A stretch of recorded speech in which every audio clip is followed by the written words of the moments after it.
కలియుగం ఎలా ఉంటుంది? ఇది తెలియాలి అంటే ఒకప్పుడు మన భూమి ఎలా ఉంటుంది అని తెలియాలి. ఇప్పుడు ఎలా ఉందో అర్థం చేసుకోవాలి. అప్పుడే రాబోయే రోజులు మన బ్రతుకులు ఎలా ఉంటాయి తెలుస్తుంది. ఇప్పటికే మన లైఫ్ స్టైల్ చాలా మారింది. చాలా మార్పులు వచ్చాయి. అది మన అభివృద్ధి అని అనుకుంటున్నాం, కానీ నిజానికి అది మన నాశనం, వినాశనం. అది కళ్ళతో చూస్తూ సంబరపడుతున్నాం, ఆనందిస్తున్నాం. మన కర్మ ఏంటంటే మంచి చెడుకి మధ్య తేడాను కూడా తెలుసుకోలేని స్థితిలో మనం ఉన్నాం. మనం చాలా దీనస్థితిలో ఉన్నాం. నిజానికి మనకు ఏం కావాలి? తినటానికి తిండి, నిద్ర, ఉండేకి ఇల్లు. ఏ జీవికైనా అంతేగా. కానీ మనిషి మాత్రమే తనకి ఉన్న స్వార్థంతో డబ్బుకి ప్రాధాన్యం ఇచ్చాడు. పెద్ద పెద్ద భవనాలు, సుఖాలను అనుభవించడం సుఖం అనుకున్నాడు. నిజానికి వాటిలో ఏ ఒక్కటి ఆనందం ఇవ్వలేదు. మనకి అంటే మన శరీరానికి రోగం వచ్చినప్పుడు లేదా మనం ముసలి వాళ్ళం అయ్యాకో మనకి అన్ని నిజాలు అర్థమవుతాయి. మనం పరిగెత్తలేమో అని, మనం తిన్నది అరగదు అని, మనం సంపాదించుకున్న డబ్బు ఒక చిత్తు కాగితం అని, ఆ సౌకర్యాలు నిజమైన సౌకర్యాలు కాదు అని. నాకు తెలిసి ఇంత భయంకరంగా ఏ మానవ జీవితము లేదు. ఇప్పుడు మనం ఉన్నదే అదే కలియుగం. 4 యుగాలలో కలియుగం ఉచ్చపోయిస్తుంది. అతి భయంకరమైనది ఇది. అనేకమైన రోగాలు, అంతుచిక్కని వ్యాధులు, కావాలని సృష్టించబడిన కరోనాలు, ఇలా చాలా చాలా చాలా ఉన్నాయి. కొత్త మందు కనిపెట్టే లోపే 100 అంతుచిక్కని రోగాలు. ఇది చాలా ఉంటే అక్రమ సంబంధాలు, పిచ్చి పిచ్చి కోరికలు, ఆ కోరికలకు అంతమే లేదు. చిన్న చిన్న వాటికి కోపం, ఆ కోపానికి కారణం ఉండదు. ఈ కాలంలో ఆయుష్ కూడా ఈ కోపం వల్లనే తగ్గుతుంది. ఇదే పచ్చి నిజం. చాలా వరకు గొడవలు, రిలేషన్షిప్స్లో ప్రాబ్లమ్స్ ఎందుకే వస్తాయి? అండర్స్టాండింగ్స్ ఉండవు, స్ట్రెస్, ట్రూగా ఉండలేక, అఫైర్స్, ఇంకా వీటి వల్ల సైకలాజికల్ ప్రాబ్లమ్స్, స్ట్రెస్ కంట్రోల్ అని, తోటకూర అని చాలా వరకు రోగాలే వస్తాయి.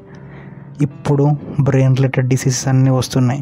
అందులో మెయిన్గా బ్రెయిన్ స్ట్రోక్, పారాలసిస్, చాలా heart attacks, heart strokes recent టైమ్స్లో చాలానే ఉన్నాయి. గుడికి అందరూ వెళ్తారు, ఫెస్టివల్స్కి అయితే ఆ ఓపే వేరుగా ఉంటుంది. లోపల ట్రూగా ఎవ్వడూ ఉండడు. ఇదే నిజం. బయట కొబ్బరికి కొట్టామా అన్నదే ప్రధానం అవ్వుద్ది, కానీ నిజంగా నమ్మి ఎవరు ఉండరు. ఇంద్రియ సుఖాలు ప్రమాదం, దాన్ని దాటి ఎవడు కరెక్ట్గా ఉండడు. లైక్ ఫుడ్, టేస్ట్ కోసం మాత్రమే చూస్తాం మనం. చూడండి, ఈ రోజుల్లో క్వాలిటీ ఫుడ్, హెల్తీ ఫుడ్ ఇవి కావు. Fast food, noodles, biryani, chips, drinks etcetera, వీటికి ఇచ్చే ఇంపార్టెన్సే ఎక్కువ. And comes to body, beauty, hair styles కానీ, ఫేస్ క్రీమ్స్ అని, బ్యూటీ బికమ్స్ ప్రియారిటీ. అందం ముఖ్యమైనది, కానీ అందానికి మనం ప్రియారిటీ ఇచ్చాం. శరీరం ఆరోగ్యంగా చూసుకోవడం అసలు ఇంపార్టెంటే కాదు. ఫిజికల్ నీడ్స్, సెక్స్ అనేది దారుణంగా ఉంటుంది. దానివల్ల మనిషి తన నిజమైన జీవితాన్ని, నిజమైన వ్యక్తిత్వాన్ని కోల్పోతాడు. సింపుల్గా చెప్పాలంటే ఈ రోజుల్లో రేప్స్, ఇల్లీగల్ అఫైర్స్, భర్త ఉండగానే ప్రియుడు, పెళ్ళి అయినా తెలియకుండా ఇంకొకరితో కలవటం. అంతెందుకు, వయస్సుతో సంబంధం లేకుండా స్కూల్స్లో, కాలేజెస్లో స్టూడెంట్ టీచర్స్తో ఆర్ లైక్ దట్. మన అభివృద్ధికి, మన జనరేషన్ చేంజ్కి ప్రకృతి సైతం నాశనమైంది, కలుషితమైంది. ఫ్రీగా ప్రకృతిలో ప్రసాదించే గాలి, నీరు, నిప్పు, మట్టి కూడా నాశనమైంది. పీల్చే గాలి కూడా స్వచ్ఛంగా లేదు, పొల్యూషన్. ఇంకా ఏం మిగిలింది? మనం చేసిన అభివృద్ధికి ఫలితం ఇదే, కరువు.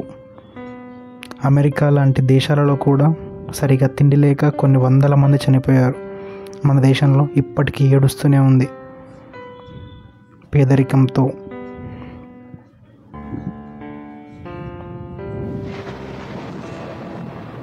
మనం చేసిన అభివృద్ధికి ఫలితం కరువు. అమెరికా లాంటి దేశాల్లో కూడా సరిగా తిండి లేక కొన్ని వందల మంది చనిపోయారు. మన దేశం కూడా ఇప్పటికీ ఏడుస్తూనే ఉంది పేదరికంతో. ఒక్క పూట అన్నం కోసం ఎన్ని బ్రతుకులు నాశనం జరగాలి? ఇంకా డబ్బు ఏది ఈ సమస్యలను ఆపదు, ఇంకా వినాశనమే మిగిలి ఉంది. No morals, no loyalty, no truth. నిజాలు చెప్పేవాడు ఈ రోజుల్లో వెధవ.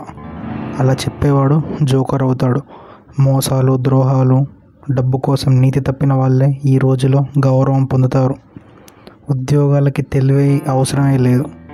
డబ్బు, రిఫరెన్సెస్, బ్యాక్డోర్ ఇవే ఉంటాయి. మనం చూస్తూనే ఉన్నాం. నిజంగా ప్రయత్నించేవాడిని ఎవ్వరు గౌరవించడు. ఖాళీ జేబులు, ఖాళీ కడుపే మిగులుతుంది వాడికి. తెలివైన వాడు, మంచివాడు ఈ లోకంలో చాలా బాధలు పడుతుంటాడు. వాడిని చూసి వాడితో ఆడుకునే వాళ్ళు తప్ప సాయం చేసేవాళ్ళు ఉండరు. గౌరవం అనేది డబ్బులోనే ఉంటుంది. చెడ్డవాడు అయినా వాడు ధనికుడు అయితే వాడిని మర్యాదిస్తారు. మంచివాడు కానీ వాడు పేదరికంలో ఉంటే వాడిని ఎవడు లెక్క చేయడు. నిజానికి మనం ఇది చాలాసార్లు చూసి ఉంటాం. తల్లిదండ్రులను హింస పెడుతూ ఉంటారు, వదిలేస్తారు. చాలా వరకు మన దగ్గర ఓల్డేజ్ హోమ్స్లో అందరి బాధలు ఇవే. కన్న పాపానికి వాళ్ళే ఆస్తులు తీసుకొని రోడ్ల మీద తల్లిని వదిలేశారని చెప్పటం. ఇంకా న్యూస్లలో కూడా భర్తని కిరాతకంగా చంపిన భార్య, ప్రియుడు కోసం తపన అని ఇలాంటి లైన్స్ మనం చాలానే విని ఉంటాం. దీనిలో ఏ నిధి నేర్చుకోవాలి? చిన్నపిల్లలని కూడా చంపిన తల్లి. కథ కాదు, నిజంగానే విన్నాం. అవి వినాశనాలే. ఇది అంతం కాదు, ఇది ఆరంభమే. మన ఆలోచనలు, మన ప్రవర్తన, మన కర్మ ఇవి మన జీవితంతో ఎలా ఆడుకుంటాయో చూద్దాం.